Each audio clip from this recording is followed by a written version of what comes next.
Hello friends, welcome to our YouTube channel. ఈరోజు ఒక మంచి కథతో మీ ముందుకు వచ్చాను. అనగనగా ఒక ఊరిలో ఒక ముసలాయన.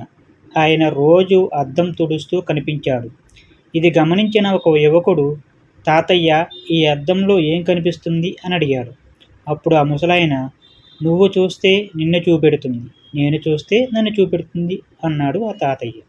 అయితే ప్రత్యేకమైన అద్దమైతే కాదు కదా, మరి ఎందుకు అంత జాగ్రత్తగా రోజు తుడుస్తున్నావు అద్దం అని అన్నాడు. అద్దం ఎన్నో పాఠాలు నేర్పుతుంది, నీకు తెలుసా అన్నాడు ఆ తాతయ్య. అవునా, ఏంటో అని చెప్పండి అని ఆతృతగా అడిగాడు ఆ యువకుడు. నువ్వు అద్దంలో చూడగానే నీ ముఖంపై ఉన్న మరకను ఎంత ఉంటే అంతే చూపెడుతుందిగా అన్నాడు. అవును అన్నాడు ఆ యువకుడు. ఎక్కువగానో తక్కువగానో చూపెట్టుదుగా అన్నారు. అవును తాతయ్య అన్నాడు. అద్దంలాగా నువ్వు కూడా నీ స్నేహితులకు, నీ తోబుట్టువులకు ఉన్నది ఉన్నట్లుగా చెప్పాలి అని అర్థం. తప్పైతే తప్పని, ఒప్పైతే ఒప్పని, అంతేగాని ఎక్కువగా ఇంకేదో ఊహించి చెప్పకూడదు అన్నారు. ఇది మొదటి పాఠం. అద్దం ముందు నువ్వు నిల్చుంటే నిన్ను చూపెడుతుంది, నువ్వు లేకపోతే నిన్ను చూపెట్టదు.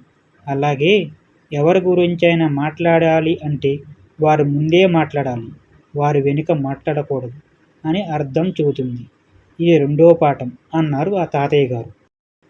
అద్దం మన ముఖంపై ఉన్న మరకను చూపెట్టిందని కోపంతో పగలగొట్టము కదా, అలాగే ఎవరైనా మన లోపాన్ని మనకు చెప్పినప్పుడు కోపం తెచ్చుకోకుండా అవి సరిచేసుకోవాలి అని చెబుతుంది.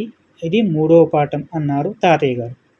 ఇంత చిన్న అద్దంలో ఇన్ని పాఠాల, చాలా మంచి విషయాలు నేర్పారు తాతయ్య, మీకు కృతజ్ఞతలు అంటూ ఆ యువకుడు ఎన్నో కొత్త విషయాలు నేర్చుకున్నాను అని ఆనందంతో అక్కడి నుంచి వెళ్ళాడు. చూసారా ఫ్రెండ్స్, ఇలా ప్రయత్నిస్తే ఇంకెన్నో విషయాలు ప్రకృతి నుంచి తెలుసుకోవచ్చు. ఏమంటారు ఫ్రెండ్స్? ఈ వీడియో మీకు నచ్చినట్లయితే లైక్ చేయండి, షేర్ చేయండి.